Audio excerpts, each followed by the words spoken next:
بسم الله الرحمن الرحيم يا أيها المزمل قم الليل إلا قليلا نصفه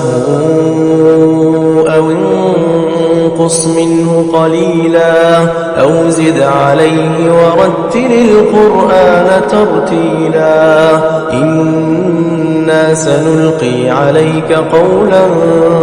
ثقيلا إن ناشئة الليل هي أشد وطئا وأقوم قيلا إن لك في النهار سبحا طويلا واذكر اسم ربك وتبتل إليه تبتيلا رب المشرق والمغرب لا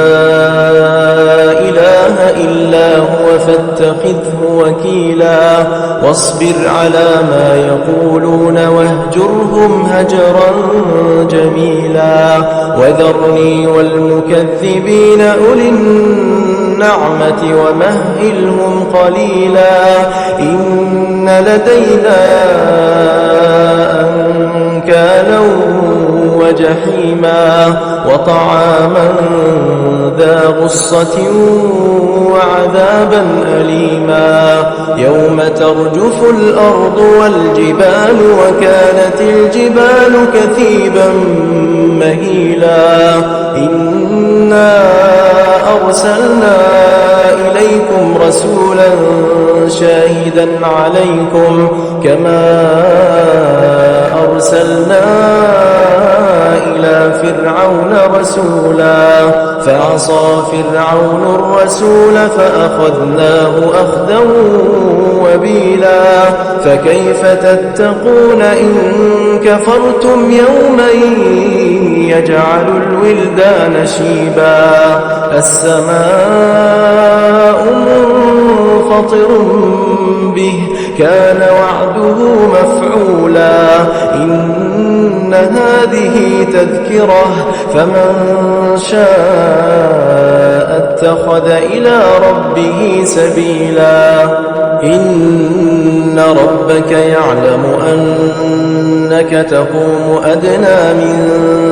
ثلثي الليل ونصفه وثلثه وطائفة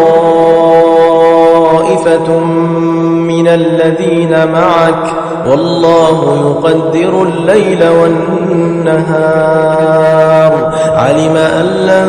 تحصوه فتاب عليكم فاقرؤوا ما تيسر من القرآن علم أن سيكون منكم مرضى وآخرون يضربون في الأرض يبتغون من فضل الله وآخرون يقاتلون في سبيل الله فاقرؤوا ما تيسر منه وأقيموا الصلاة وآتوا الزكاة وأقرضوا الله قرضا حسنا وما تقدموا لأنفسكم من خير تجدوه عند الله هو خيرا وأعظم أجرا واستغفروا الله